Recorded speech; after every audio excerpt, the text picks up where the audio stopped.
Não se esqueça de se inscrever no canal, curta e compartilhe. Juntos faremos a ponte de comando ficar cada vez mais forte. Olá, tripulantes, tudo bem? Aqui é o JC, esse é meu amigo Bruno.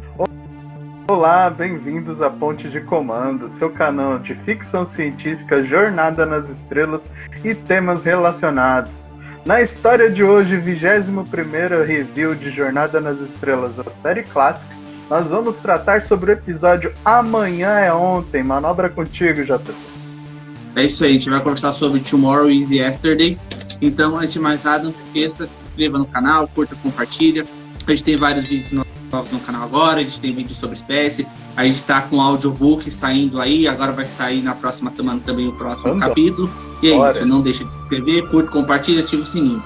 Lembrando também que o meu trabalho como escritor e o trabalho do Bruno com música, os links vão estar embaixo na descrição do vídeo, também com os links das nossas redes sociais, tanto para o nosso Spotify, quanto para o nosso Instagram e para as demais, ok? Claro, nunca custa reforçar que o vídeo, ele, como é uma série antiga, o vídeo ele vai ter spoilers. Você deve se importar ou não, dependendo do seu interesse em jornadas. É uma série que já está há mais de 30 anos, então talvez se você quiser assistir o episódio primeiro para acompanhar ao vivaço com a gente, tudo bem. Se não, não tem problema, você só acompanha a nossa opinião. Então, tal qual mencionado antes, o episódio de hoje, Tomorrow is Yesterday, Amanhã é Ontem. Bruno, quais são os detalhes técnicos desse episódio? Bom, né, ele foi escrito, né, por D.C. Fontana, né, teve também participação em algumas arestas do Gene Roddenberry, né, foi dirigido pelo Michael O'Harleigh, eu não sei se eu pronunciei correto, o nome dele é um pouco diferenciado, né, O'Harleigh, né, e ele foi exibido durante os lotes de episódios da primeira temporada em 26 de janeiro de 1967. Nas duas traduções em português, o nome dele ficou como Amanhã é Ontem, né? E ele vai ter no elenco convidado, né, a participação do ator Roger Perry como o Major Christopher. É isso aí. E enquanto a Enterprise está voltando para a Terra, detalhe que é a primeira vez que a gente vê a Enterprise voltar para a Terra na missão dela de 5 anos, enquanto a Enterprise está voltando para a Terra, eles são pegos por um buraco negro e acontece uma anomalia espacial e eles são jogados de volta para o passado. Só que o episódio ele não começa mostrando isso. O episódio ele começa mostrando uma base aérea americana visualizando um OVNI. Visualizando em termos... Na verdade, não é nem visualizando. Na verdade, eles estão vendo com sensor. Né? O radar pegou um OVNI. E o começo já é isso. OVNI, para quem não está familiarizado, é um objeto voador não identificado. Não necessariamente quer dizer que seja uma nave alienígena. Qualquer objeto voador que você não consiga passar uma identificação positiva é um OVNI. Então, por exemplo, não precisa ele ter vindo de outro planeta. Se for uma nave de outro país e você não identifica, você não obtém contato, você não sabe a identificação dela, mas você afirma que ela é de outro país, ele é um OVNI, você não tem o que dizer. Não necessariamente precisa ser um extraterrestre. No caso, a gente sabe que ele tem muita gente dentro da Enterprise extraterrestre. Então o termo se encaixa muito bem. Enquanto essa galera da base tá percebendo eles no radar, eles mandam 2 caças para escoltarem e fazerem a análise desse OVNI, que a gente sabe que é a Enterprise. Brunão, o que você tem a dizer desse começo? Bom, eu gostei de que, assim, o pano de início, a primeira cena, né, desse episódio, ele se passa no presente do espectador, né, que é os anos 60, 1967, né, quando estava passando na TV, e aí tem a galera da USAF, né, da Força Aérea Norte-Americana dos Estados Unidos, e eles engatam aí, falam que tem um objeto no radar e mandam os caças, né. Uma observação é que o caça que a gente vai ter aqui logo na sequência dessa cena, né, que é do Christopher, é um Lockheed F-104 Starfighter. Esses caças eles foram amplamente utilizados pela Força Aérea Americana durante a Guerra Fria e eles faziam tanto a sondagem de objetos não identificados, invasão, abates caso houvesse algum tipo de necessidade, e são utilizados naquele período para a defesa do território americano. Então por isso que é aquela aeronave, né? E aí já aparece o Capitão Christopher encontrando, né, a Enterprise lá em cima, né? E ele começa a bater fotos, né? Enquanto isso a cena muda, a cena vai para dentro da Enterprise, né? É isso aí. E dentro da Enterprise, na verdade, como a gente não viu o que aconteceu para eles voltarem para o passado, a gente tem só algumas informações. Eles passam essas informações com um pano de fundo. Do diário, né? Do capitão, né? Exatamente. E como o Christopher tá tirando foto do... Não confundir com o Christopher Pike, tá? É outro Christopher, esse é o personagem novo para esse episódio. Como ele tá tirando foto e ele tá muito perto, ele começa a perseguir a Enterprise. Ele recebe... Na verdade, o que acontece é que eles tentam contato com a base estelar, mas como eles estão no passado, a base estelar ainda não existe, eles captam o rádio da própria Força Aérea. E no rádio da Força Aérea, eles verificam que o Christopher tá com ordens de abater a nave. Então, se eles forem acertados com uma ogiva nuclear, eles vão estar com um problema, eles precisam fugir. E como a nave do Christopher, por ser menor, é mais rápida, eles são obrigados a segurar ela com um raio trator. O problema é que a estrutura da nave de um caça não suporta o raio trator da Enterprise. Então a navezinha dele vai se partir no meio. Detalhe que esse acontecimento ele é interessante por quê? Porque isso aconteceu na vida real. E é um dos mistérios sem explicação da aeronáutica. Porque eu não procurei saber mais, depois eu vou deixar o link para vocês explorarem a matéria. Não, porque existiu, é que eu não me aprofundei muito pra gente não esticar o vídeo, mas pelo que eu vi por cima, existiu nos Estados Unidos, mais ou menos na mesma época, a interceptação de um OVNI em espaço aéreo americano, e a proximidade com o OVNI fez a nave rachar. E ninguém soube explicar por quê, e o piloto morreu. A nave, só que o piloto foi abduzido, o piloto morreu real. A nave bateu num campo, a nave perdeu toda a coesão, bateu num campo e o piloto foi pro além. E depois eu vou até deixar com vocês o link da matéria com curiosidade, que eu não me aprofundei mesmo, porque a gente tem outras coisas para falar, mas só para fazer um paralelismo aqui. E como eles não poderiam deixar o Christopher morrer, porque não é do feitio da federação, nem do Kirk fazer isso, eu acho que nenhum capitão deixaria. Isso aqui não é nem do Kirk, isso aqui é da frota. Nenhum capitão, nem isso aqui, por mais que eu tenha minhas diferenças com o Kirk, tal qual a gente viu no episódio anterior, e isso aqui não é nem dele, isso aqui nenhum capitão deixaria qualquer um morrer de graça, assim. Se fosse um Ferengi ou um Romulano, se eles pudessem, eles salvariam. A Janeway faria, o Picard faria, o Sisko faria, enfim. Deixar o cara morrer não é uma opção. Então, nessa cena, eles usam o teletransporte para conseguir puxar o cara para dentro da nave. E aí a gente vai conhecer o Capitão Christopher. Bruno, o que você tem a me dizer sobre o Capitão Christopher? Bom, antes de falar do Christopher, né, um detalhe curioso, né, que no diário de bordo, né, logo no início da cena da Enterprise, dentro dela, o Kirk ele tá falando que teve um buraco negro e que o efeito slingshot, né, que tá assim em inglês, né, o efeito estilingue, no caso, da gravidade com o motor de dobra da nave fez ela viajar no tempo acidentalmente, né?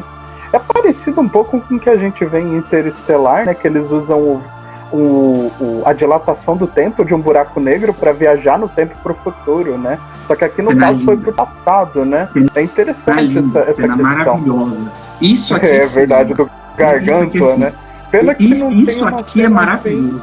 Na série clássica, né? Mas para quem entende o mínimo de astronomia, né?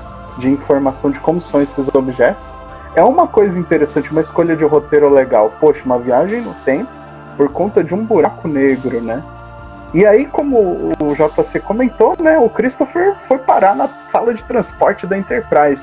Eu achei a escolha correta também, independente de ser um acidente, não tinha motivo de deixar o cara morrer. E o Kirk já vai lá pra sala de transporte na hora receber ele, né? E assim, Tem uma coisa que eu não comprei, não achei crível, não é culpa do ator. Eu acho que talvez foi a ausência de informação para ele. O ator é bom. Não ficou crível para mim o espanto dele.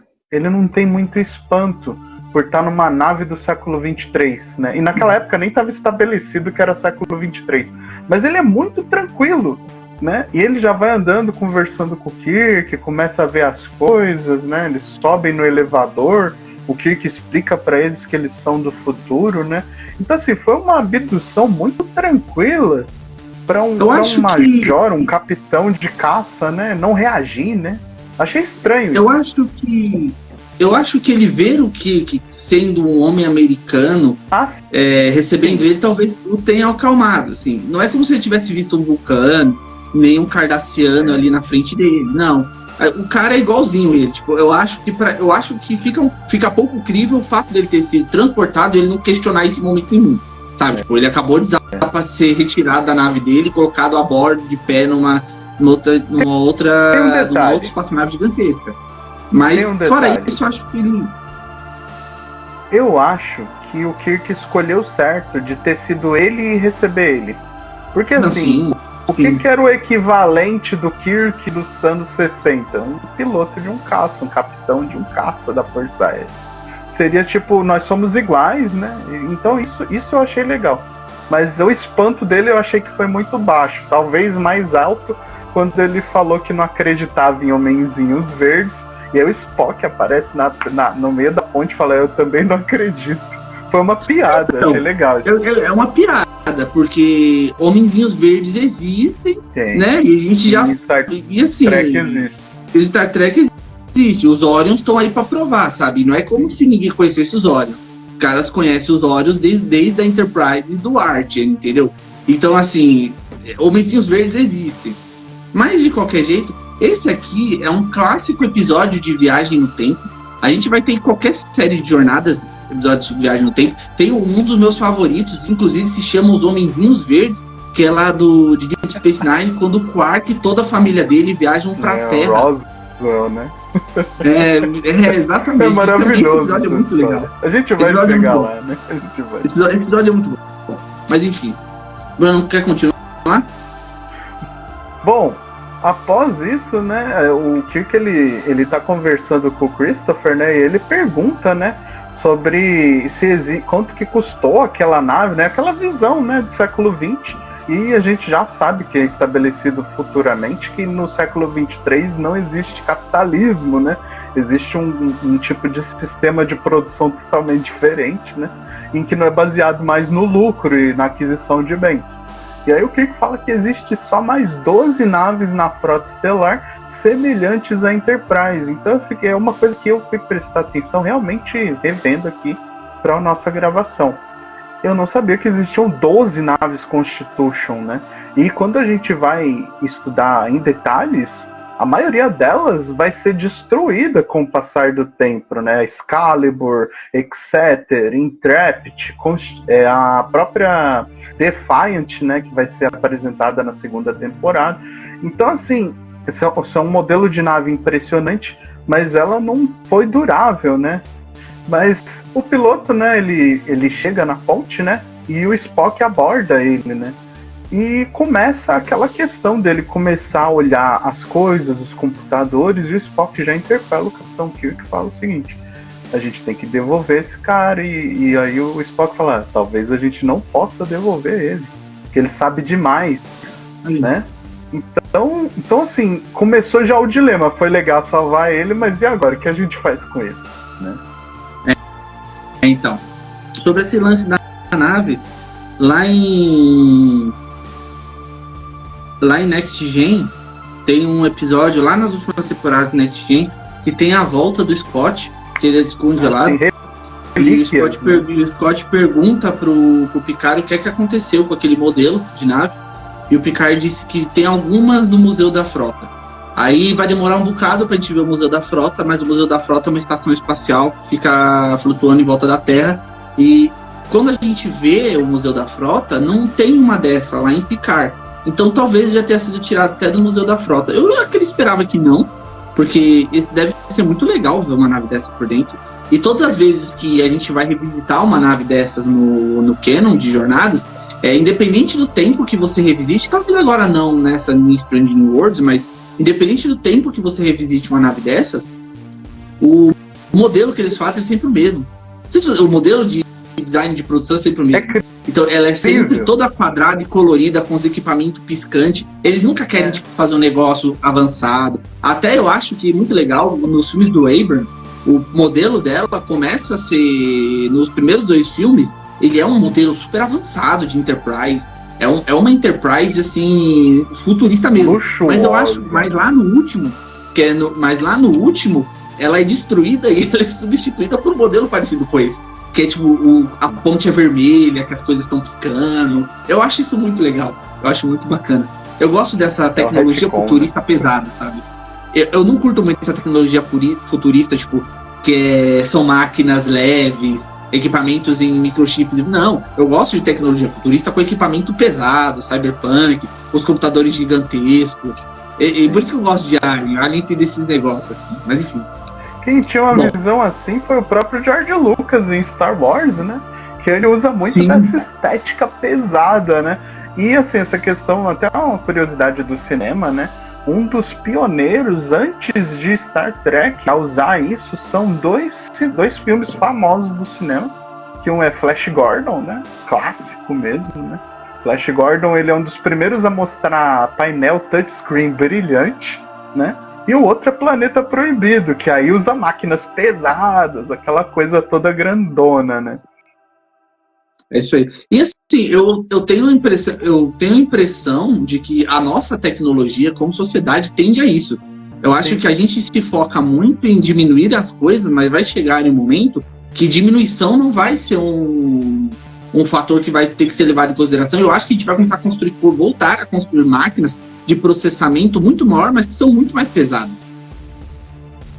Teve até uma geração passada de smartphones, há muito tempo atrás, que meio que fez isso. Numa época em que os smartphones eram telhas, que começou a surgir no mercado, tudo bem que eles não duraram muito, mas começou a surgir no mercado uns smartphones que eles eram tijolos. Eles eram literalmente, não sei se vocês vão lembrar, aqueles celulares que vinham com televisão, que era uma moda muito grande, uns 10 anos atrás.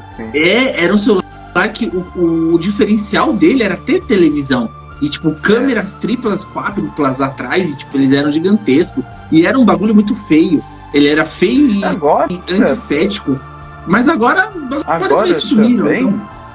Eu tava vendo, não sei se pra quem acompanha muito essa questão de tecnologia, eu não sou um grande entusiasta de detalhes disso. Mas como consumidor, eu gosto muito do Motorola, né? E eu vi que eles colocaram agora um modelo que abre e fecha, né? E você tem aquela abertura antiga, né? Voltou a ter tampa. E você tem a visão na tampa. Eu achei isso muito legal também, né? Então tem coisas que, por mais que com o tempo elas desapareçam, às vezes elas retornam. E essa questão da estética da tecnologia, ela tá muito ligada aos engenheiros de produto e à praticidade que tem pro usuário, né? Eu acho que com o tempo, a gente tem a tendência a querer simplificar as coisas, mas eu acho que com o tempo, a maior parte dessas coisas que a gente simplifica, elas voltam a ter umas estéticas mais antigas. Eu acho que nada que a gente tente tornar muito simples vai permanecer simples por muito tempo. Porque as pessoas geralmente compram as coisas pelo diferencial e a graça que elas têm. Se você tem um produto que é esteticamente perfeito, perfeição leva ao fracasso. Tipo, perfeição não existe. Mas se você tem um produto que é esteticamente perfeito, você não tem como modificar ele para que ele venda mais. Você precisa de uma coisa que chame a atenção. Exatamente, você precisa de uma coisa que chame a atenção. Mas enfim. Então, aproveitando e falando de aprimoramentos de produtos tecnológicos, no caso, a Enterprise teve um dilema com isso nesse episódio, né? Em que vai apresentar um computador com uma voz feminina totalmente sensual na cabine do Capitão Kirk, né? E, cara, essa cena é mais um exemplo do senso de humor que tem na série clássica e que eu acho muito bom, né? E que agora eles estão trazendo de volta até em Strange New Worlds em poucas doses, mas é uma coisa que eu acho que tem que ficar em jornada. O senso de humor sutil é uma coisa legal, né? Eu achei bacana isso. Sobre essa piada, talvez depois eu vá procurar alguma coisa sobre Cygni 14, pra ver se eu faço um vídeo de raça sobre elas, apesar de eu achar que não tem nada mais. Acho que essa é a única vez que é mencionado o Signo 14, eu não lembro de ter desse planeta. Então não tem, eu acho que não tem nem como mencionar muito. Talvez eu faça alguma coisa menorzinha, mas enfim. E quem fez a voz do computador sensual era a Maju Barrett. Ela vai voltar por anos e anos em jornada. Ela é uma diva, né? Ela é maravilhosa. Os caras são muito doidos. Enfim. O legal é a cara de vermelha do Capitão Kirk quando o computador fala sim, querido. Nossa. E até o Spock, ele fica irritado. Porque ele fala que às vezes é irritante ouvir a risada do computador. Imagina o que o Spock passou com esse computador em Signo 14, cara. Mas aí o dilema volta, né? O dilema volta. Eles não podem deixar o cara... Na verdade, o engenheiro faz um comunicado de que a Enterprise não tem pra onde ir. O Scott avisa, olha, a gente não tá no nosso tempo, não tem nenhuma base estelar. E é engraçado porque esse tema de não ter pra onde ir no passado, ele volta depois com outras naves. Porque, se eu não me engano, lá em Enterprise, quando a Enterprise do Archer volta pro passado, eles tentam contato com bases estelares e eles não acham nenhuma. E até a T'Pol fala pra ele, a gente não tem nenhum contato. A única sinal de rádio espacial que ele tá pegando é uma nave vulcana que tá passando, tipo, a não sei quantos anos-luz daqui. E eu acho muito interessante esse tipo de diálogo, porque mostra a importância da federação. E o quanto, isso aqui é minha opinião, o quanto a Terra tá no acre do espaço. Real, um abraço pra galera do Acre que esteja nos assistindo. Exatamente. Saca só. A gente tem uma impressão, assistindo jornadas, de que a Terra é um centro cosmopolita de influência. Só que a gente só tem essa impressão porque a Federação gira em torno da Terra. Agora, quando a gente pega lá a Enterprise do Archer, os Klingons não conheciam a Terra. Os Klingons só veio conhecer a Terra porque um deles cai sem querer lá. Sim. Os únicos que sabiam da presença da Terra eram os vulcanos, porque o vulcano está perigosamente perto da Terra. Ou seja, a Terra... Exatamente. Ou seja, Romulanos também não sabiam da existência da Terra. Cardassianos estavam há anos da Terra. Eles estavam muito mais perto de Bajor, graças a Deus. Porque se eles fizeram aquele terror com o Bajor, imagina o que eles fariam com os humanos. Nossa. Mas enfim, pra gente entender que a Terra, ela, por mais que ela seja conhecida, ela é bem isolada no espaço. Ela tá entre mundos bem pequenos e singelos. Tá entre Vulcano, tá entre Andória.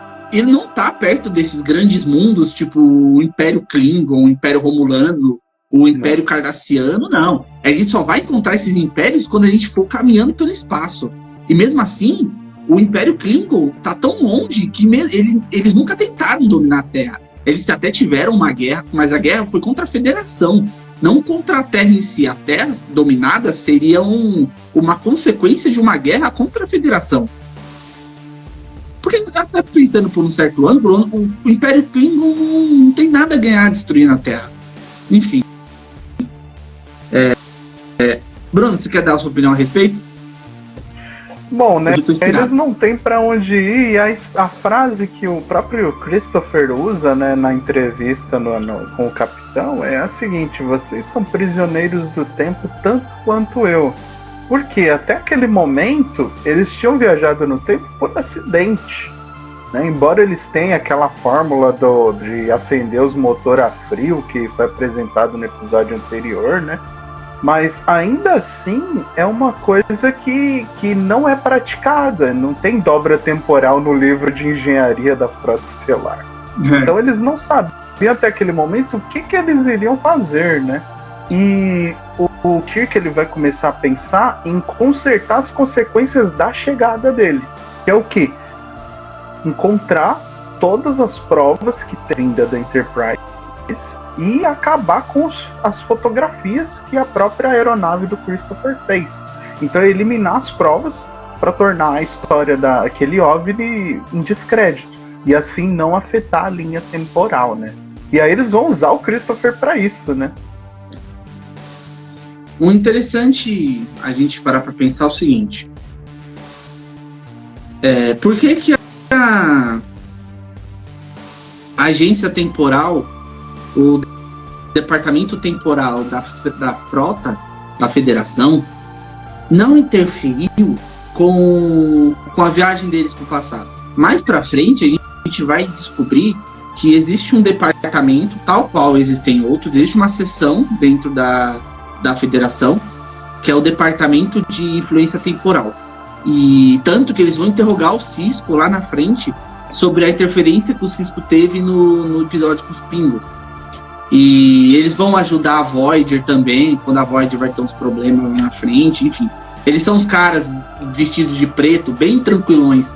Geralmente eles aparecem isso.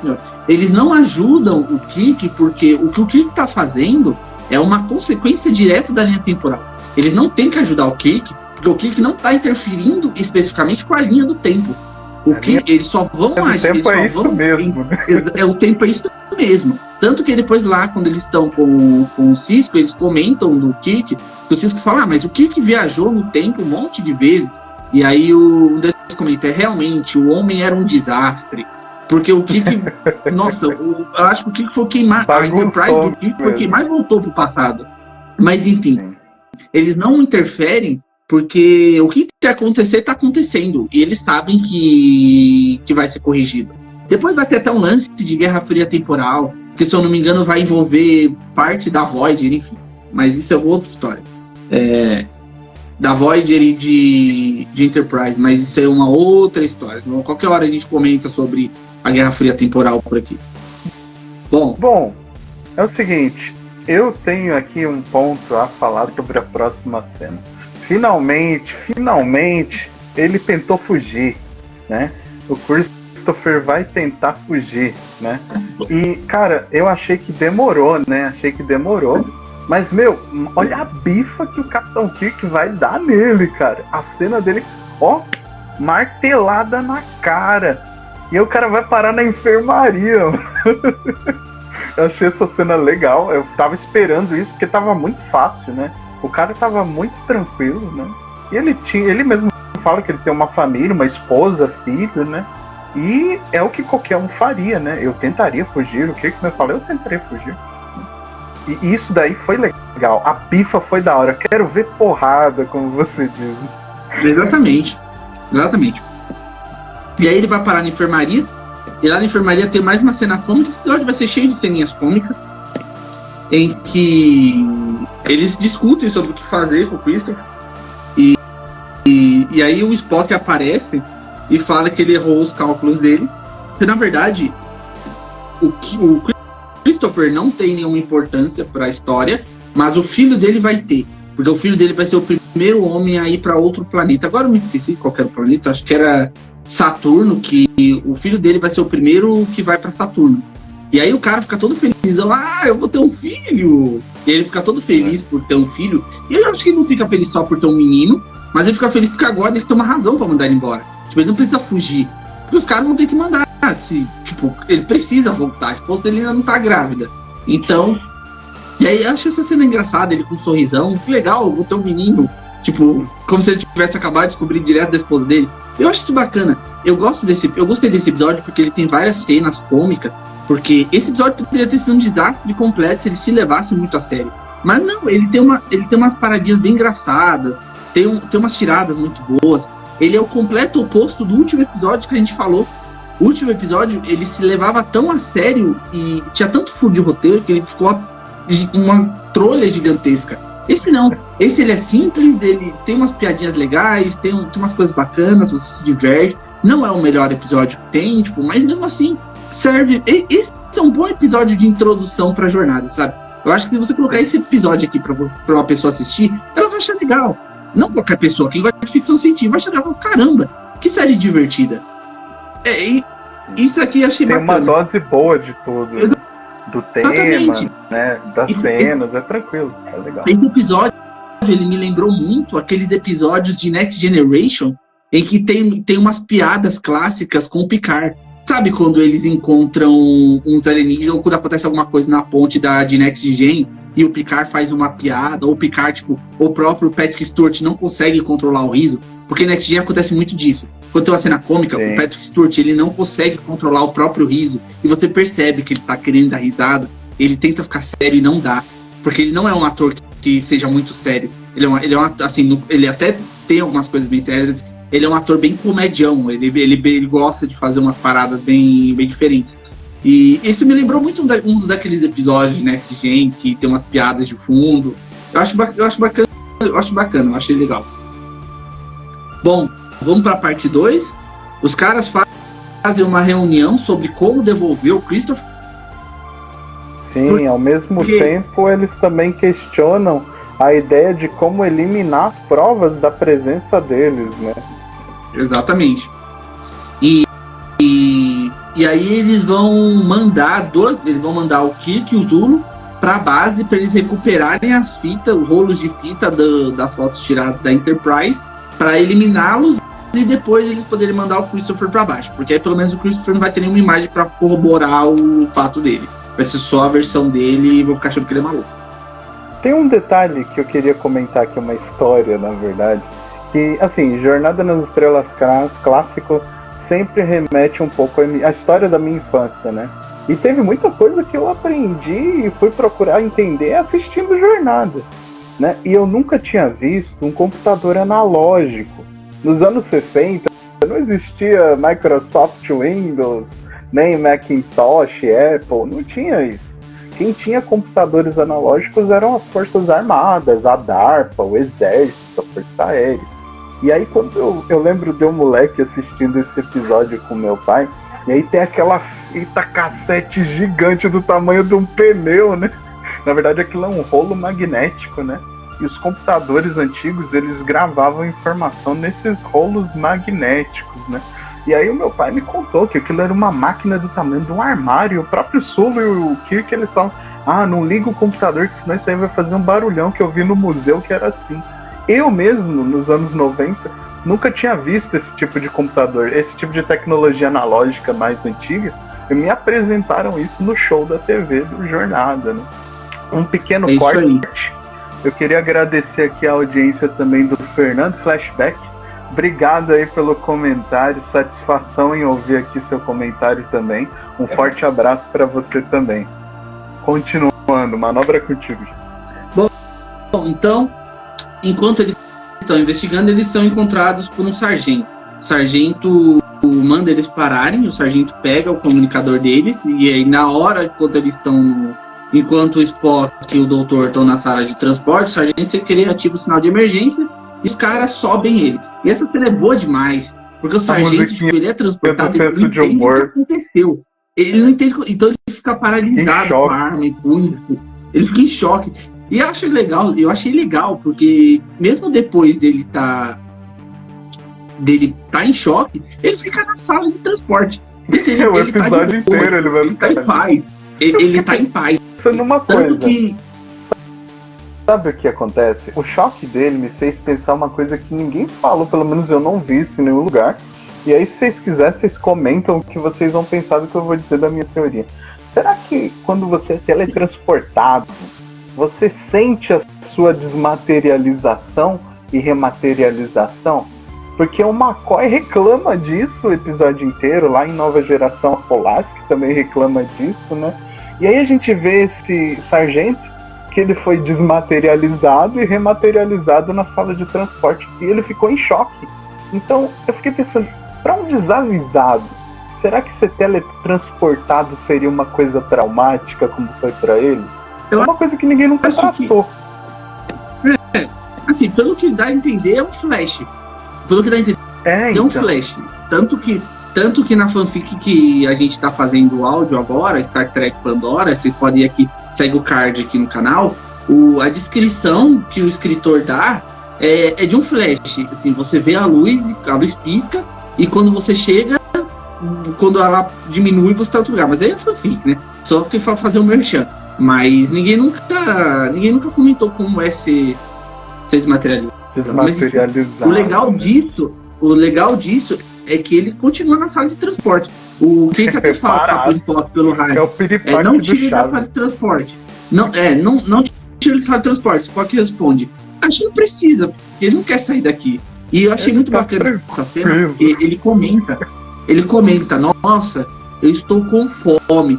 E aí o cara, o responsável pelo transporte, fala, então você quer comer alguma coisa? Ele fala, uma canja de galinha seria bom. E aí aparece, a gente tinha comentado que ainda não existia sintetizador de alimento, mas o sintetizador aparece nesse episódio.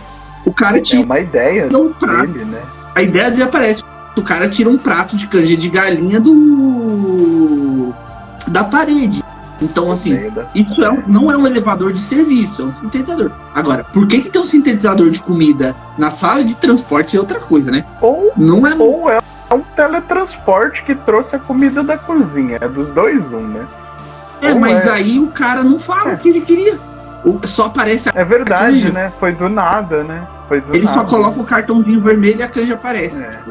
É porque eu acho que a ideia do sintetizador não estava formulada ainda, então, tipo, acho que ninguém se perguntou sobre isso. Mas é um sintetizador de alimento, enfim. Bom. O roubo dos rolos. Exatamente. E os caras conseguem roubar, voltando lá pra base, os caras conseguem roubar os rolos e eles entram numa sala de revelação. E aqui tem uma luta só pra aliviar o ego do Shatner, porque todo episódio tem que ter uma luta pro Shatner mostrar pra ser maioral. Então, aqui tem que mostrar o Shatner lutando contra 3 caras ao mesmo tempo. Não, 3 soldados. Tem um golpe dele que ele faz, sei lá, ele se imaginou como uma bola de boliche ali. Exatamente. Ele joga o corpo inteiro em cima dos três. Tipo, cara, parece aquele filme de comédia, sabe? De novo, eu tô sempre comparando com os Trapalhões. Parece luta dos Trapalhões, quando o Didi se joga em cima do Sargento Pincel de corpo inteiro. Mano. Gente, derrubou todos os rolos, né? Só que assim, eu achei legal, agora tirando a zoeira da parte, a ideia. O que ele falou para o Solo pegar todos os rolos e levar enquanto ele fecha a porta. Então ele deu chance do Solo escapar. Eu achei aquilo uma sacada assim, o Kirk foi genial. Não, deixa ele ir, eu me viro aqui com ele, se eu ficar, depois eles me resgatam. E foi justamente isso, deu super certo. Espertos, caras, né? São muito espertos. E aqui já tá chegando no final, tá? Já tá quase acabando. O Kirk ele tá sendo interrogado. E aqui eu vou bater na tecla de que, pra quem não devia passar muita informação pro passado, o Kirk faz um barulho do cacete, né? Pra esses oficiais. Meio doidão, né? Doidão. Nossa, cara. Eu sou um homenzinho de Alpha Centauri, né? É legal porque o sargento fala pra ele: se você não começar a me contar, vou te prender por 200 anos. E aí ele cata e comenta: mais ou menos isso aí que eu preciso que você faça. O Coronel Fellini, né, no caso. O Coronel Fellini. Ele que vai prender. Fala: vou te prender por 200 anos. Aí ele fala: mais ou menos disso que eu preciso. Pra quem não entendeu a piada, 200 anos ele estaria de volta no tempo dele, né? Mas não seria, né? A gente depois tem uma reavaliação disso, né? Porque se você fizesse as contas, daria 2060, 2067, né? 69. E 2167, 2169. E não fecharia as contas, né? Mas isso daí a gente vai ter só lá no Jornada nas Estrelas 2, a Ilha de Khan, em que dá a data em que eles estão no século 23. Antes disso não era estabelecido, né? É isso. E lá em cima, na nave, os caras estão preparando um plano de resgate para poder tirar o Kirk lá de baixo. E o Christopher quer participar do plano de resgate. Até então eles não tinham cogitado usá-lo, porque ele obviamente ia tentar fugir. Mas aí ele meio que correlaciona o fato de que ele pode ajudá-los, mas se ele descer junto, ele não vai mais ajudar de cima da nave. E aí Spock se vê meio que na obrigação de levar ele junto. Não dá um phaser pra ele, Porém, desce ele e o Spock, se eu não me engano, mais um. Acho que o McCoy não desce, não lembro. Mas eles descem para poder resgatar o Kirk. E o Christopher pega o revólver, tenta fugir, mas o Spock não deixa. O Spock se antecipa e dá uma pinça vulcana nele e ele volta de novo pra nave. Aí volta os 4 outra vez, enfim. É bem legal. Gostei muito da comédia desse episódio. Achei que ele ficou de bom tom. Achei que não ficou um episódio engraçadinho demais a ponto de perder a mão, e também não ficou muito sério.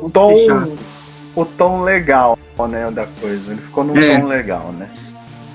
Mas aí, como eles já pegaram as fitas, então eles agora estão em plano de retorno.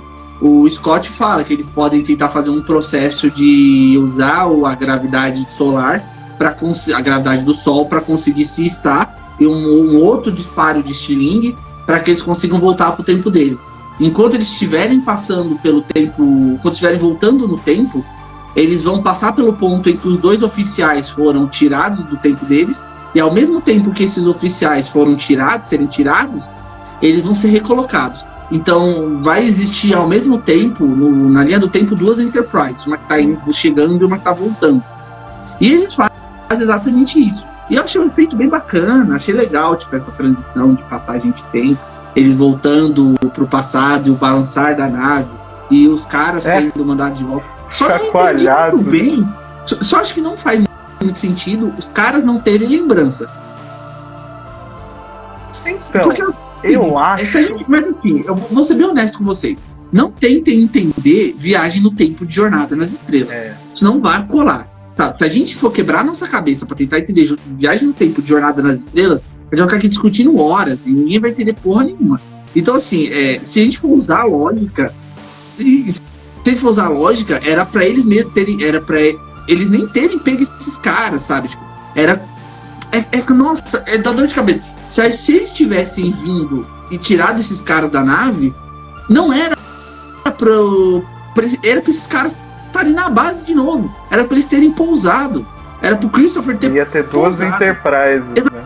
Ia ser mais confuso. Eu não falo nem de ter 2 Enterprise. Eu falo de ter 2 Christophers na mesma linha do tempo. Sim. Porque é o Christopher que tava com os caras e é o Christopher que ia voltar. Então, assim, não tem que entender. Não tem que entender. Na conta não fecha. Não... E assim, é ficção científica dos anos 60, 70. Não tenta, não vai colar. Os caras, os youtubers grandes podem fazer 1 milhão de cálculos de física para explicar isso. Não pode. Não dá. Falando da física, tem uma pequena curiosidade que eu ia comentar. Por que o Spock cita a própria estrela, né, o Sol, né, como alternativa para eles voltar? O Sol é o objeto estelar com a maior quantidade de gravidade que tem à disposição. E a gravidade do Sol, ela é tão grande quanto a de um pequeno buraco negro.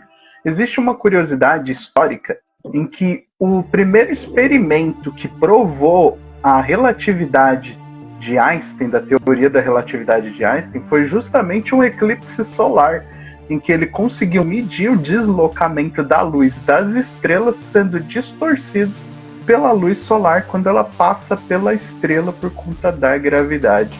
Então, em tese, mesmo sendo ficção, é um experimento que, se tivesse um objeto tão rápido quanto a Enterprise, ele sofreria uma distorção temporal, sim, passando perto do Sol. Então, eu achei essa escolha assim técnica muito além do que Jornada estava apresentando antes, na questão de viagem no tempo, né? E é um tema muito legal, dá muito pano para manga, para história, desde Máquina do Tempo de H.G. Wells, né? Que a gente tem lá no século XIX até hoje. Isso. E assim, aqui o finalzinho é final clássico de Jornada, uma piadinha e tchau. E acaba o episódio. Está em casa. Eu gostei. Acabou assim. Eu gostei. Eu gostei. Eu também. Foi legal, foi divertido, foi engraçado. Não foi um episódio cheio. Eu acho que é uma evolução muito grande do último episódio até esse aqui. O último episódio que a gente comentou horrível, cara. Mas tem um detalhe. Péssimo, assim, cheio de fundo de roteiro. Tem um detalhe, tem um nome. Esse é fantástico. Esse é o nome. Cara, eu achei esse aquilo não é o melhor episódio até então pra gente, mas porque ele é bem simples mesmo, ele não gera uma discussão aprofundada. Eu acho que ele não tem. Acho que vão ter episódios de viagem no tempo que vão gerar mais discussão, mas mesmo assim não tem o que falar mal. Não tem o que falar mal, real, assim. É divertido, é legal, não é confuso, não é igual ao último. A gente vai pegar como referência o último que a gente tava comentando. O Lázaro. E não não é igual ao do Lázaro, porque, nossa, cara, o Lázaro, aquele episódio do Lázaro, ele estabeleceu um novo padrão de episódio ruim, cara. Até então nossa referência era Madzomo e Miri. Agora, o episódio do Lázaro, cara, assim, Madzomo perto dele é uma obra de arte, cara. Nossa, é claro. Lázaro é horrível. A gente vai comentar muito de Lázaro aqui. Eu tava pensando, quando a gente terminar a primeira temporada, a gente fazer um ranqueando dos episódios da primeira temporada, porque Lázaro vai estar lá embaixo, cara. E foi até agora o pior episódio. Sim, nós até agora o pior episódio. Temos nota baixa pra ele, né? Nossa, horrível, cara. Horrível. Mas enfim. Bom, erros e acertos. O episódio é legal. Eu tenho dois pontos altos. Se fosse pra falar um erro, talvez ele fosse. Sei lá, acho que. Não tem um erro. Tipo, ele é ficção científica baratinha e legal. Ele é ficção científica. Pra mim, o que eu achei, o ponto foi acertou a Dort, né? Ela acertou em escrever uma história que aborda a viagem no tempo, né? Que brinca com a participação de pessoas dos anos 60 interagindo com os tripulantes da Enterprise do futuro. Então, assim, é igual a gente vê nos seriados mais modernos, em que a gente vê o Picard, a gente também vê em Strange New Worlds, eles viajando para 2023, 2024. Então essa sensação foi a primeira vez que isso foi escolhido em Jornada e vai ser repetido, né, em séries posteriores, né? A segunda parte que eu acho que acertaram, mas acertaram anos depois, foi a remasterização dos efeitos especiais, né, do model da Enterprise voando na atmosfera da Terra, né, e do próprio caça também, do Starfighter também. Então, assim, foi muito capricho, né? É bonito você ver a Enterprise voando em cima da Terra. É uma coisa que a gente não tem sempre, né? Então, eu achei que a arte que eles colocaram, mesmo na versão original, para quem assistiu originalmente lá o filme como ele saiu na TV nos anos 60, é uma escolha de arte muito boa, né? E é difícil você colocar um model, colocar um chroma key, substituir aquela filmagem, sobrepor a outra. Então, assim, foi um trabalho bem esmeroso. Então, parabéns para a produção daquela época. Parabéns mesmo. Foi muito legal. Não tenho muito o que falar mal. Foi bem escrito, foi simples, foi de boa. Eu acho que às vezes vale menção que é melhor você escrever uma coisa simples do que você ficar fazendo muita graça e no final não saber o que fazer com o seu... Enfim. Bom, eu vou dar uma nota 7. Nota 7. Tá bom demais, né? 7 ou 8, vocês decidem. Eu vou deixar 7, mas 7 ou 8 pra mim já tá ótimo. Qualquer um dos dois pra mim tá maravilhoso. Foi me divertir. O importante aqui, rapaziada, se divertir. Se divertindo tá ótimo. O que o episódio não pode fazer é você passar raiva. Você ficar passando raiva assistindo uma coisa, você tá achando errado. Achando um bagulho. Não me fala esse nome. Nunca mais na minha vida eu quero ver o nome Lázaro. Porque depois do último episódio, você tá louco. Que coisa mais escrita. Que coisa mais vai melhorar, agora vai subir o nível. Acho que agora você vai ver. Espero que sim. Subir. Porque que negócio assim, mais escrito. Mas enfim. É isso. Brunão, sua nota? Curiosidades. Tenho curiosidades. Antes de mais nada, a minha nota também é 7, né? Esse é um episódio que ele não tem pontos negativos cavados, como alguns que a gente já observou, né? Ele não é impressionante, mas ele acerta no tom. Para o que é um episódio de Jornada nos anos 60, passando na televisão americana daquela época, mostrando Força Aérea, mostrando o programa espacial, né? E a gente teve algumas curiosidades, né? Que esse episódio, embora ele tenha se passado, né, no dia 26 de janeiro, né, de 67, a gente tem uma notícia trágica, né? Que no dia 27, um dia depois, né, houve um acidente da Apollo 1, né? e 3 astronautas sofreram uma fatalidade, né? A corrida espacial, ela, embora a gente hoje em dia lembre muito, tanto Neil Armstrong, Buzz Aldrin, né? E todo mundo da Apollo 11, né? Que foi a que conseguiu chegar na Lua, houveram missões anteriores que deram o seu sangue, né? E a sua história está marcada até hoje na memória dos americanos e da cultura global, de modo geral, pela exploração espacial, né? E uma outra curiosidade que eu notei é que essa questão do esquecimento do Capitão Christopher vai ter na 3ª temporada um episódio chamado Hacking a Matusalém, ou Hack to Methuselah, né? Que o Spock ele apaga a memória do Capitão Kirk com um elo mental. Por que ele não usou isso antes, né? Poderiam ter usado essa ferramenta, mas a Dorothy não colocou essa ideia na época, né? Então ficou uma coisa meio furada depois colocar isso, né? Eu não tenho muito do porquê ele não poderia fazer isso. Talvez ele não fizesse, porque essa ideia não estava bem estabelecida ainda. Acho que eu vou levar em consideração que essa ideia não estava estabelecida.